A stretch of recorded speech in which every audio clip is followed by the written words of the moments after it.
so far. Maze 2 was the opening winner of our 16 first-round heats. We're halfway through. We have our first 8 semi-finalists. Pitbull joining Maze 2.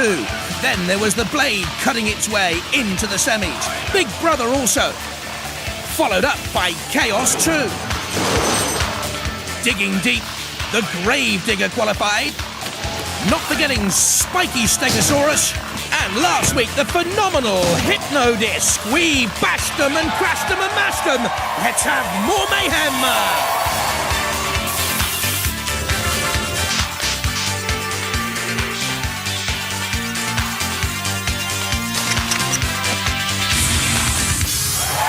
Ladies and gentlemen, please welcome the man who's even more chicken than Colonel Sanders, Craig Charles.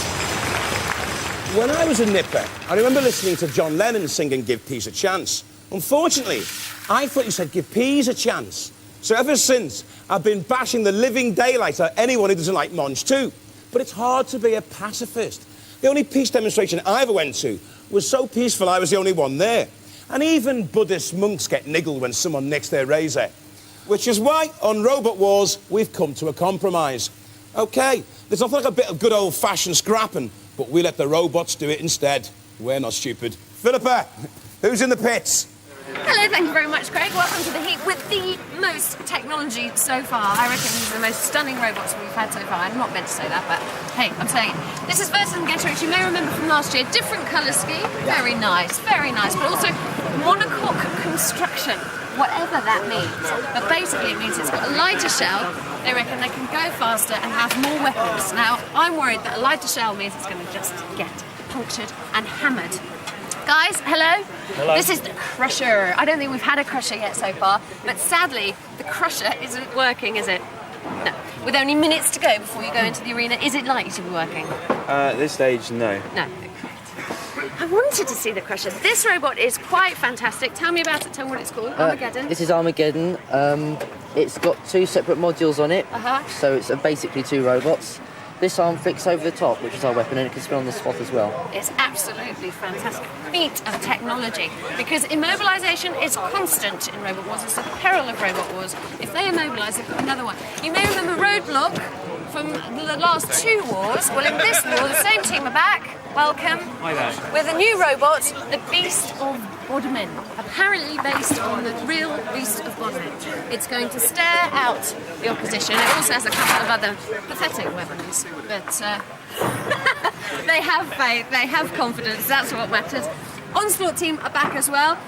New here is this lifting mechanism, and the burnt out motors from last year. Here they are. This is what burnt out last year. Thrown in the bin. We don't need to see those anymore. And then, okay, this robot meet invertebrate. Now, is this called invertebrate because it's spineless? No. Why is it called invertebrate then? Because it can go upside down and the right way up, and it's meant to invert the other robots. Okay, so we'll hopefully see that in action. You nervous? Yes. Yeah? Oh, you don't need to be, don't worry. Somebody already beat you to it, and somebody was already sick in the cubicle. Just give you encouraging words. You remember the wizard from last war? Well, here is the witch. They've been at it again, and look at you, just look fantastic. Look at her. Where are we going now? We're going over here. Everyone's moving around. Will you all stop moving around? This is Terror Pin. Terror Pin. Terror Pin. Get it? This little face, look. Very cute.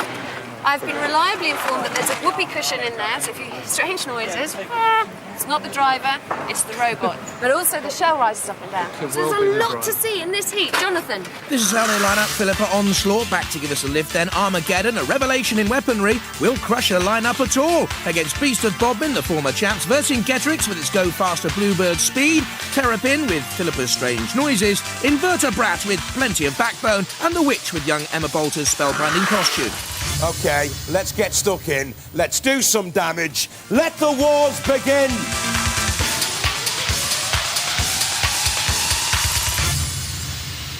From Bedford, Onslaught. The 2 RAM weapons are powered by CO2 paintball bottles. The main drive comes from a forklift. The body shell's 15mm stainless steel sheet. Back after disappointing in Series 2. My name's Alan Wood. My son, David. My brother-in-law, Peter. And this is our machine, Onslaught. It's made up basically of one great big electric motor from a forklift truck. It has a lift front.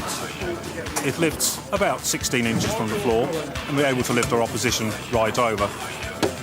We have 2 spikes at the rear, and this is now our second wall.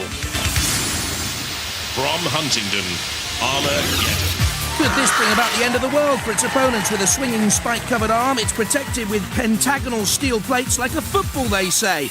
Yeah, kick that idea into touch. Hi, I'm Tom Collins. This is John Freeman. This is Don Wright. This is our robot Armageddon. We're from St Peter's School in Huntingdon. The robot has 2 separate modules, each with welded steel armour plates. The robot can spin on the spot, and this weapon can flip over the top, hopefully doing a fair bit of damage. Roboteers, stand by. Onslaught, the family team from Bedford, Alan Wood, David Wood and Peter Holland. And Armageddon from St Peter's School in Huntingdon, teacher Donald Wright, John Freeman and Tom Collins. Activate. Onslaught seems the nippier of the 2 robots. Armageddon, though, of course, basically like a big ball, can roll around the arena floor and has that huge swinging arm. In comes Sergeant Bash, a lick of flame. Armageddon also has that SREMEC, the self-righting mechanism, and the arm looks rather pendulous at the moment, slamming in ineffectively on the arena floor, and Onslaught's doing all the work here. It's a busy little robot, nippy, also aggressive. Onslaught turning away, but the main thing, of course, to avoid the arm and avoid being pushed into a CPZ, the corner patrol zone. That's a worthy tactic of any robot, to nudge an opponent in there. Oh, goodness me! Armageddon steering very, very, very, very close to the pit. Almost like the pendulum in the pit there. And it would have been a horror story, certainly, for Armageddon, and I think they've wedged themselves onto the edge of the pit with the spiked arm, and Bash thinks so too.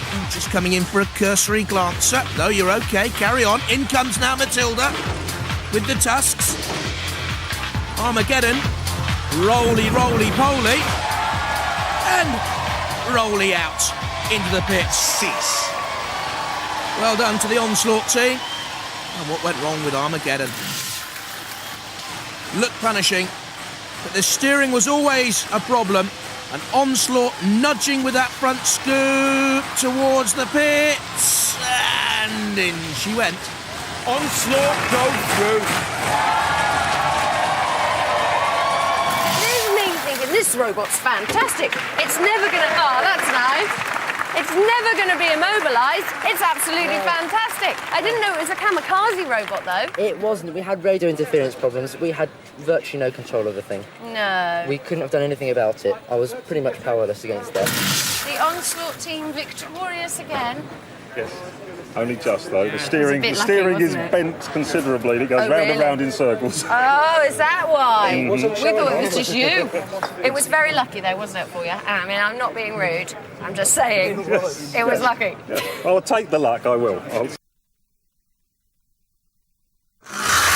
Armour, get on out of it. You've gone. Onslaught through, and next up, Crusher against Beast of Bodmin. From Bedford, Crusher. It's passed its fitness test, but what about the weapon? If okay, it has 4.2 tons of force. It has a strong steel section exoskeleton shell. You try saying that. Hi, I'm Oliver Brown. This is our robot Crusher. And this is Phil and Adam, our team. We have an electrically driven tracked robot.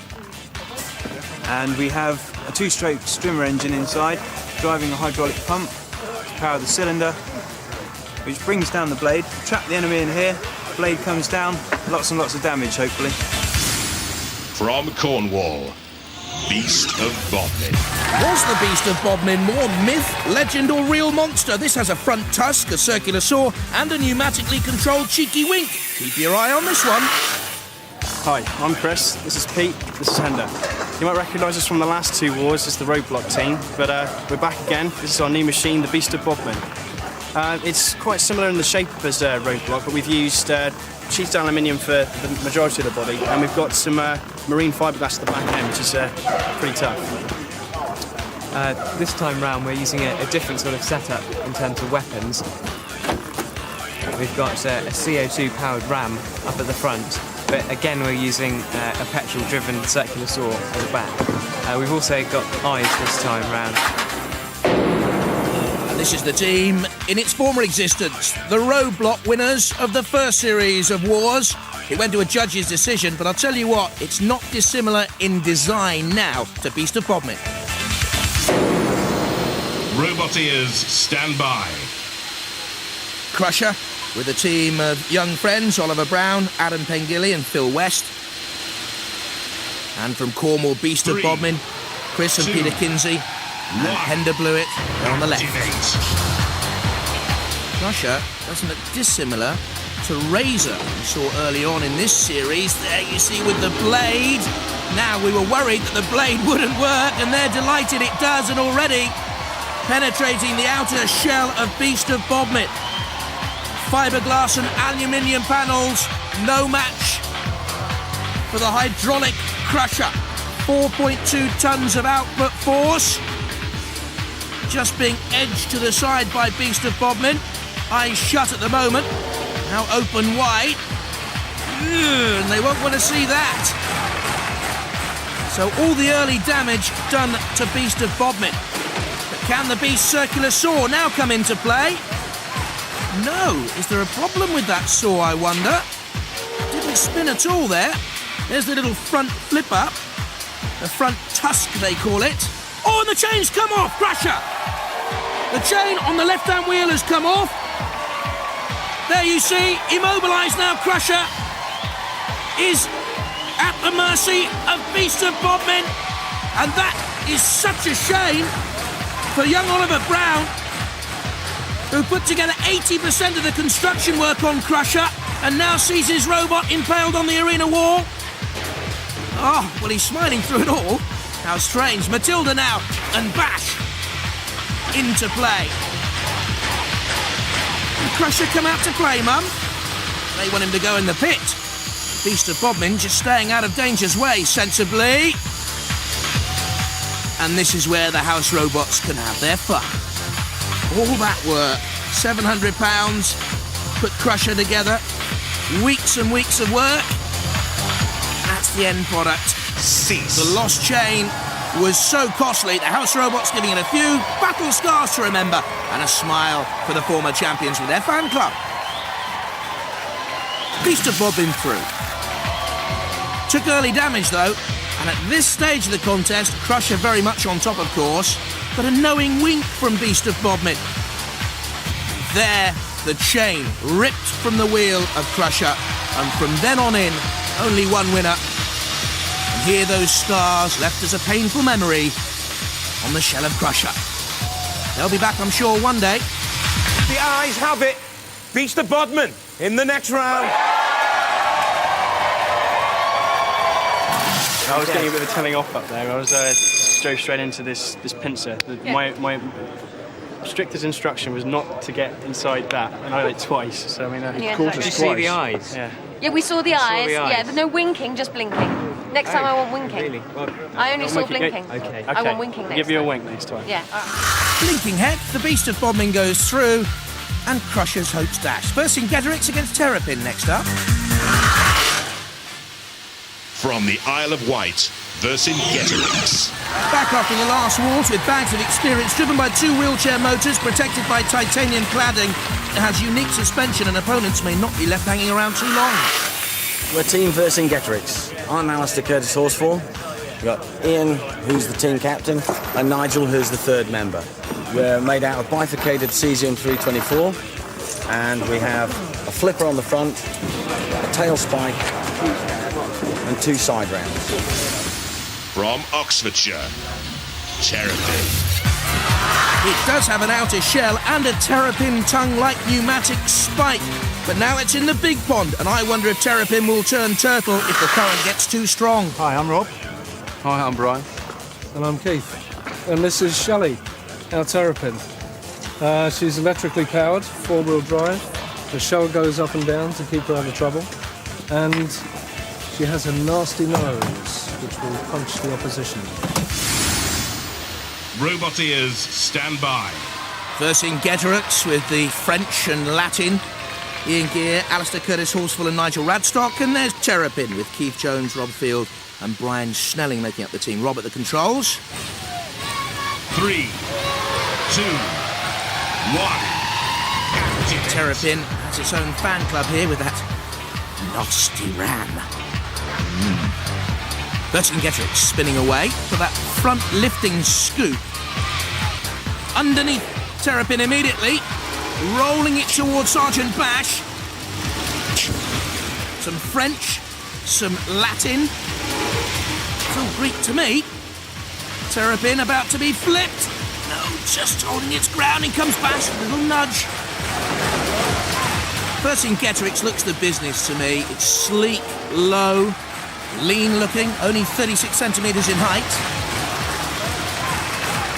Some great design in this heat of Robot Wars, I think. Magnificent stuff. Oh, there is the little punch with the boggle eyes. The Terrapin-like head nudging away from the shell. Not greatly damaging, though. A little bit of a cursory glance from Vercingetorix. And it's hardly Veni Vidi Vici at the moment. Came and saw and conquered. Woo! Terrapin nearly in a deep, deep pond. Matilda there. I'd love to see Matilda go down that pit. Come steering out of the CPZ confidently and go straight down. Ooh, there's the circular saw. Something's come off. Ooh, a bit of Matilda's guts, perhaps. Pleasant. Now, Terrapin, just away from the blade on the edge of the arena wall. There's spikes from the arena wall as well. You see, you've got everything planned here. You enter your robot. You think you're going to have a peaceful battle against someone else's robot. And we're ready for you. At the moment, it's Vercingetorix being pushed onto shunt. And that horrible blade coming slamming down. There's also the front scoop of shunt. The flap opens on the top of Vercingetorix. And it's a turn for Terrapin to nudge the fancy Vercingetorix into the pit. It nearly went in two. But Vercingetorix was first to fall. What a surprise that is. That's a stunner. Well, that's Terrapin through to the second round.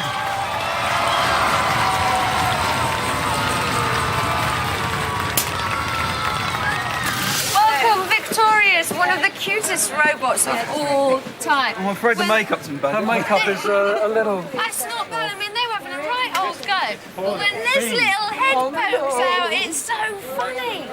It's so funny. This is a great comedy robot. We're very happy with this one.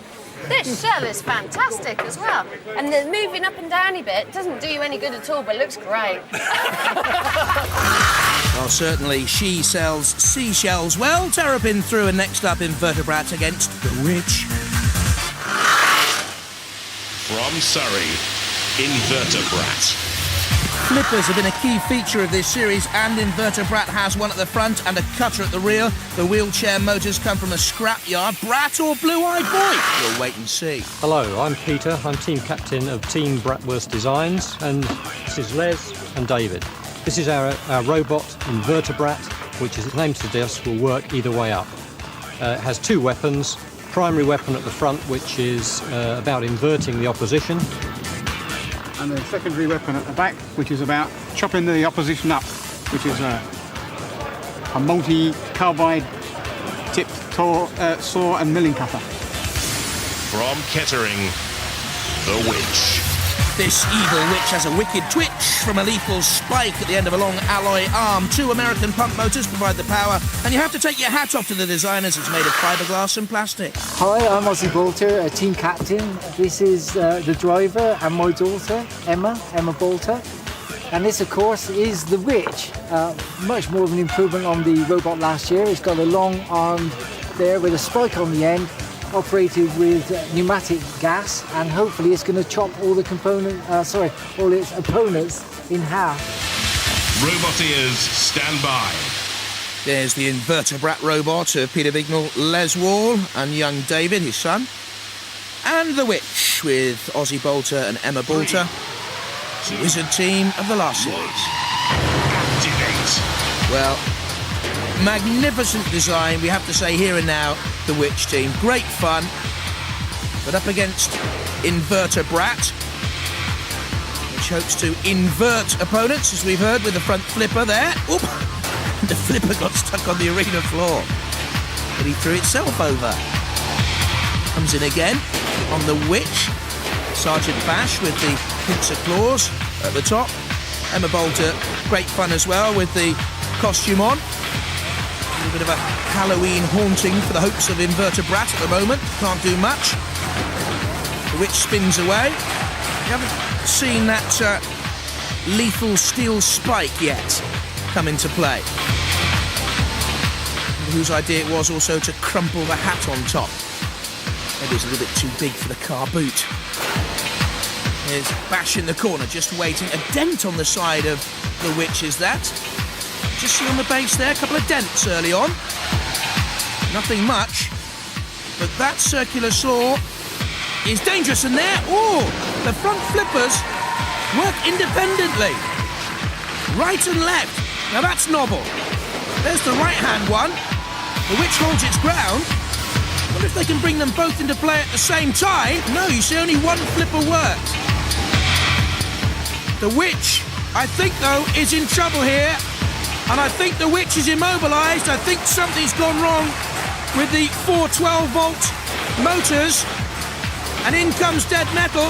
And I think young Emma knows it as well. There's Dead Metal's camera showing its circular saw cutting into the Witch's hat. Oh, Witchy Poo, you're on the way out. Look at the damage now from Dead Metal. Hocus Pocus, get in focus. Come up with some spells now. Cease. Otherwise this could spell the end of your hopes. The Witch is dead. Invertebrat go through.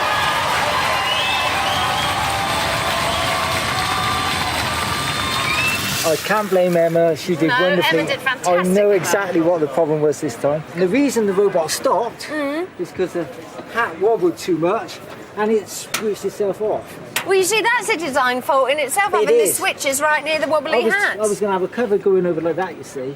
Why didn't you? Because I'm useless. But Emma, I thought she did really well. We all think Emma did really well. She did really well. And there we are. Did that go as expected? Yeah, more or less, I think, yeah. We won, we expected to. Get that, we won, we expected to. Look at you grinning. How do you feel? I feel fine. You feel very happy, don't you? Yes. Okay, go and get ready for the next bout. Oh, the Witch, too much woggle, not enough wiggle. Tiggle, tiggle, tiggle. Invertebrat through with Terrapin, Beast of Bodmin and Onslaught. And this is how they line up in the second round then. Terrapin against Invertebrat, Onslaught against Beast of Bodmin. On whom would you pin your hopes? Let's turn to pinball. Now, pinball's usually a very simple game. Just flick a few buttons and tilt the table when no one's looking. But what happens when you're the ball, the buzzers buzz back, and the angry house robot's doing the tilting? Let's find out. Let the trials begin.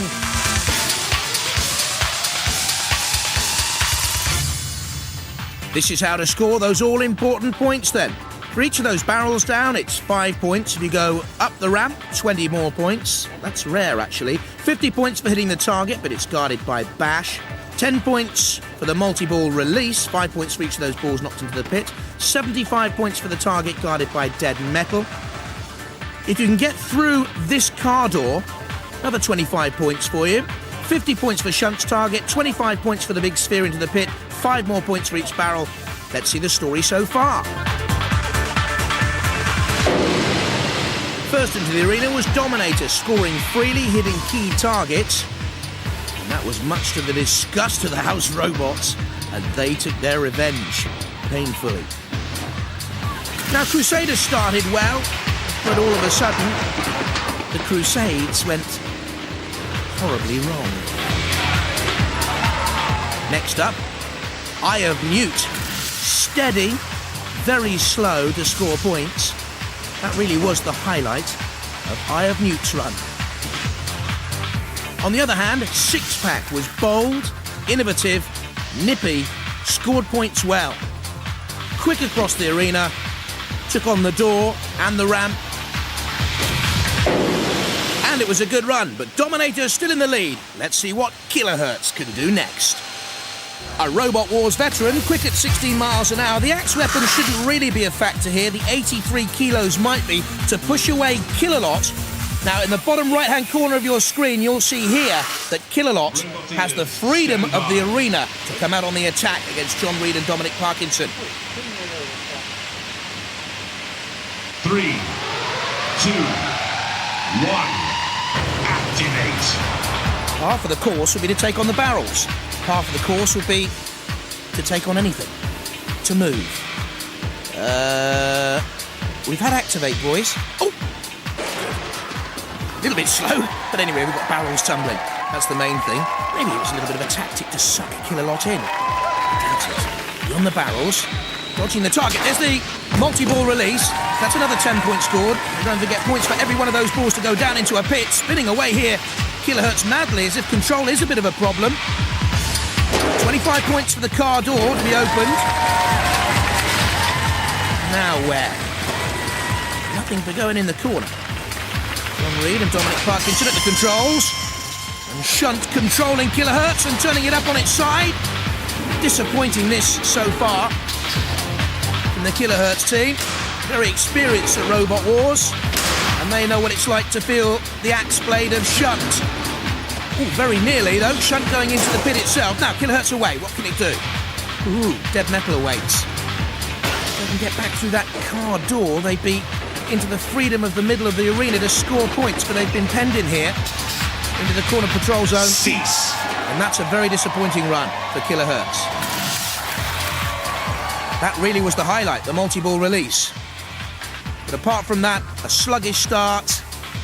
Through the doors, yes, to score points, but much needed because the rest of the run was barren. And once the House Robots came in, Shunt in particular, well then Kilohertz, they knew they were in trouble. That's disappointing. The worst run so far, only 60 points on the board. Dominator still leading. It seems that everyone wants that Pinball Warrior title very, very badly indeed. Right now, though, it's back to the wars. And this is how they line up. Onslaught against the Beast of Bodmin, Invertebral against Terrapin, Philippa's favourite. Philippa, it's sweet and cuddly. That's not what Robot Wars is all about. I want to see that cute face. Yes, it's so cute. Look. Hello, little cute Terrapin.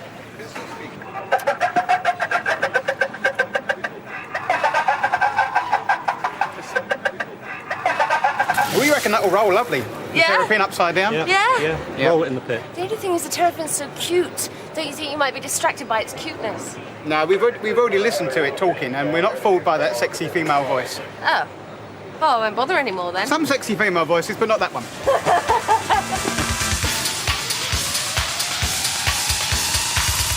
So cute and cuddly Terrapin, well, pass me the bucket. And Invertebrat, and I've got to worry about Les Wall. If he thinks that voice was a sexy female voice in Terrapin... Robot ears, stand by. Gravely concerning. There is Terrapin. Rob Field again at the controls, Invertebrat. And there is Les with the beard. 3, 2, 1.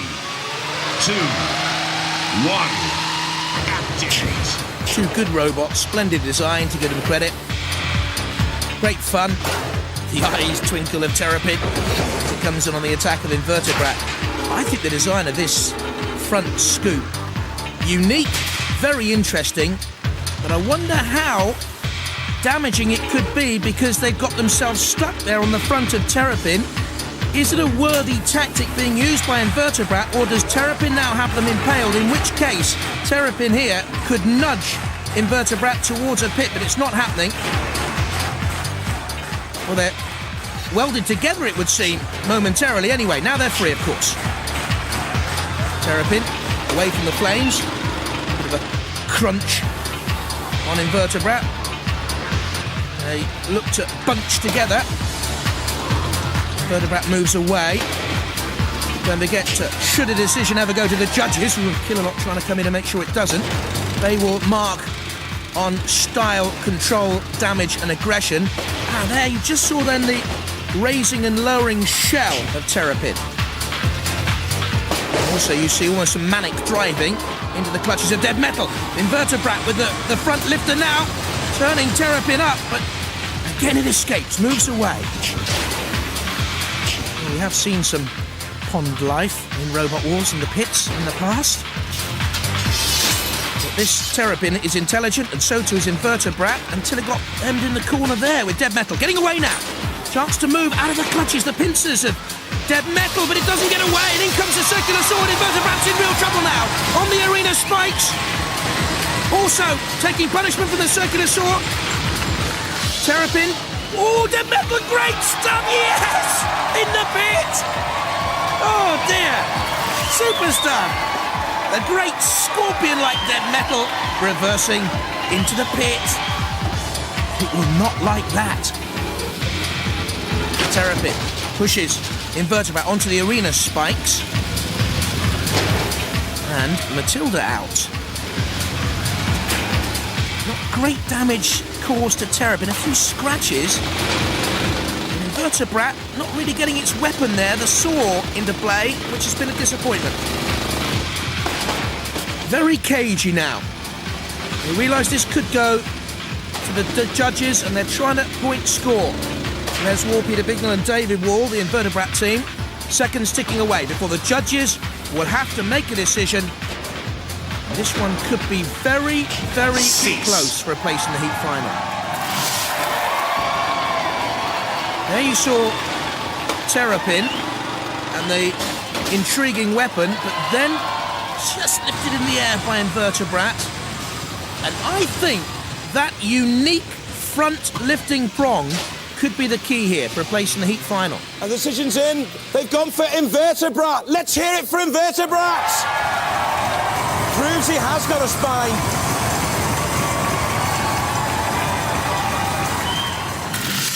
It was close. Very close, yeah.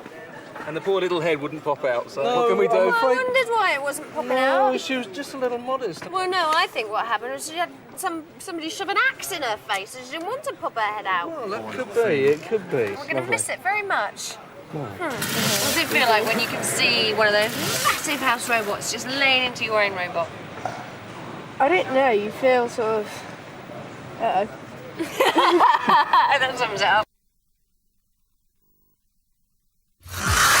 Tinsy Terrapin out, Invertebrat through, and Onslaught or Beast of Bodmin will meet them in the heat final. The Beast of Bodmin team, been here before at this stage. Onslaught, the Woods, Alan and David, Peter Holland. Roboteers, stand by. There is Onslaught, very quick around the arena, we thought, in defeating Armageddon. Alan Wood, David Wood and Peter Holland, and there's the Beast of Bodmin. 3. With Peter and Chris Kinsey and Hender Blewett. Activate. Good to see the Beast of Bodmin team wearing Cornish colours of yellow and black, obviously proud of their county. Yellow and black on the back of Beast of Bodmin. Onslaught has the speed to get away from trouble here. We worried about that circular saw in Beast of Bodmin's earlier victory over Crusher. Didn't seem to work. And also those scaly bits on Beast of Bodmin could be in trouble here with that front lifting ram of Onslaught in underneath that. Onslaught, team captain Alan Wood, has a very well designed robot here around the arena floor, just leading Beast of Bodmin a merry dance. Sort of dance you'll see the time of the year when Cornishmen celebrate the coming of summer. The Obios down in Padstow and places like that. And of course their Obby building robots. And away goes Onslaught. Oh, and up on its top! Onslaught! Now, has he got a Shremek? Magnificent stuff, a wink of the eye. A Shremek is a self-righting mechanism to get Onslaught up and away again, but I don't know, look. Bouncing around. Terrific stuff from Beast of Bodmin, but Onslaught ran itself onto the ramp of Beast of Bodmin, really. Can it get itself righted? In comes Kill-Lot, in comes Dead Metal. Beast of Bodmin, you want to get out of there. Sparks fly, little bit of damage. The body shell 15mm thick stainless steel sheeting. And that's not enough. Oh, Cease. dear. Onslaught out of it. Well, the Beast of Bodmin are the winners. Come on, lads. Well, lads, well, you've beaten the Crusher, you've beaten the Onslaught, you're through to round 3. How are you feeling? Well, the Roadblock boys are back. We've got our new machine, the Beast of Bodmin, Cornwall shirts. And, well, the fights are tough. But it seems to be within our sights. We've got a couple of new weapons this time. We've got a CO2 ram up at the front, which definitely helped in flipping them when they went for that drive over us. And, well, it's looking good. Of course, for the uninitiated, you just mentioned Roadblock there. You won War 1, didn't you? That's right. We did, yes. You didn't fare too well in War 2, though. We came third. You came third, which Yeah. is not winning, is it? Oh, no. We're here to have a good time. We're not here to win, so, you know. Do you think you can go all the way this time, though? It could be within our sights. It could be within your sights. Those sights, those lovely eyes at the back of your robot. That's right. What are they there for? Well, we have to provide something to give Philippa a wink. Yeah. What is wrong with me? We'll give you a wink. People will talk, you know. Thank you very much. Ladies and gentlemen, can we have a round of applause for the Beast of Bodmin?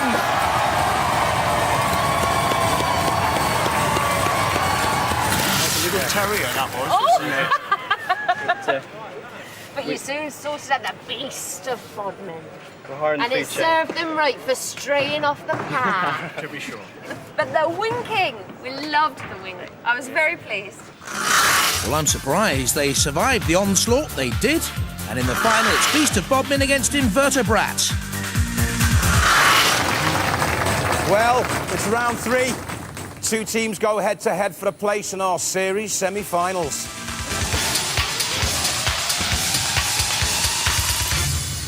Do you feel happy with your opponents? Oh yes, they're very nice people. Yeah, they're good guys. Yeah, they're very nice people. We've really enjoyed it so far. No, I mean, not are they nice people, but are you happy to be pitted against their robot? Yes, we're ready. Yeah. I think it's time for us to say that straight in, straight out. So you've got the trophies on of the people you've already beaten, the Witch and Terrapin. Yep. I've been practicing on there's a space there. for the Beast of Bodmin. Will the Beast of Bodmin go in it? Well, we're not too worried because nobody's ever actually proven that the Beast of Bodmin exists, have they? Oh, that's fighting talk. Certainly is, Philippa, because the Beast of Bodmin does exist here. Took punishment and damage earlier on from Crusher, but gradually got to grips. Crusher was immobilised and the house robots closed in. Next up for the Beast of Bodmin was Onslaught, that nippy little robot. I actually fancied that one to win this heat, but it was the wink of Beast of Bodmin that told the story. And this was Invertebrat against the Witch. Great fun, great design. It's what Robot Wars is all about. But Invertebrat too strong, and then beating Terrapin. A judge's decision, and I think that was the key moment to send Invertebrat through. Roboteers, stand by. Invertebrat then. Peter Bignell, Les and David Wall. Young David on the right. And there's the Beast of Bodmin. 3. Looks formidable. Chris Kinsey in controls with Hender Blewett. Activate. Beast of Bodmin comes away. Blinking eyes. I wonder if that was a quick wink for Craig. Invertebrat with the front-lifting unique mechanism.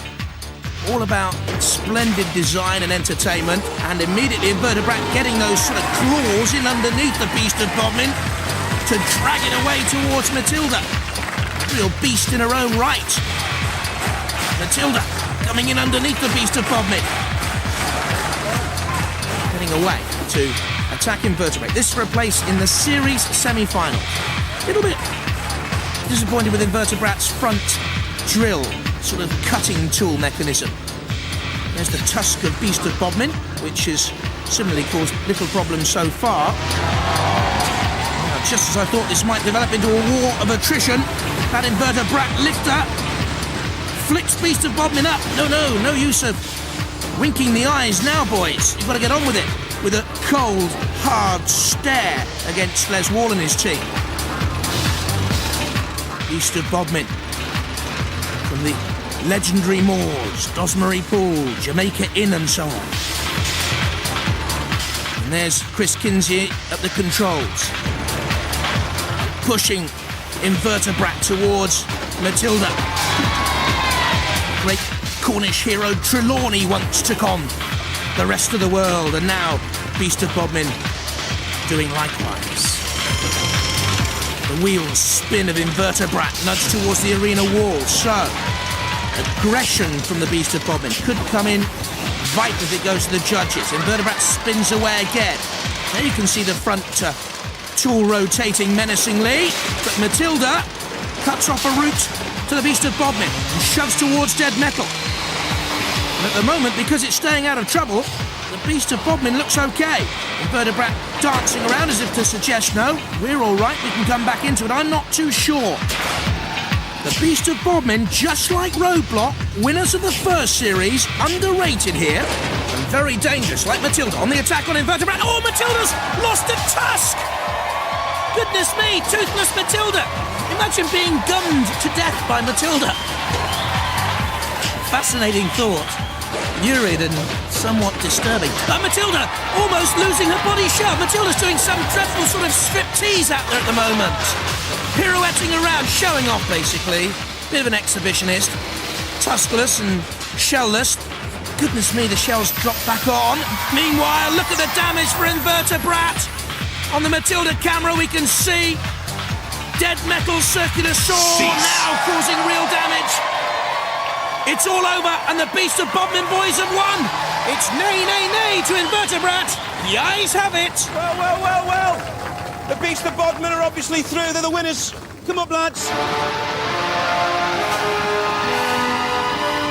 Well, that was more like a war of attrition, that. It's getting a bit awkward. Yeah? they had you lifted up a couple of times. Yeah, at the start of the fight, we thought we were going over it. They've got quite a nice weapon there. Yeah, I mean, respect. They gave us a bit of a tickle, but the pussycat turned from a kitten to a puma. Well, guys, you're through to the series semi-finals. Good luck.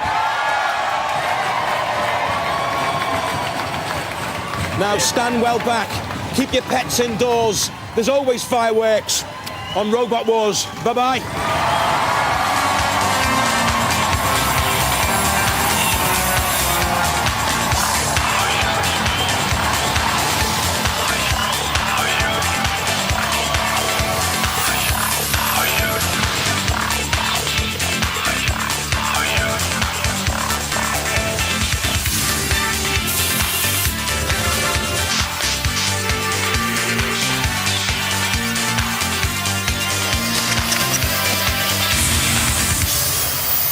And I never saw any winking in that either. Well, we were staring them out this trip. It's quite upset. The winking stops and I stop being nice. You do realise that.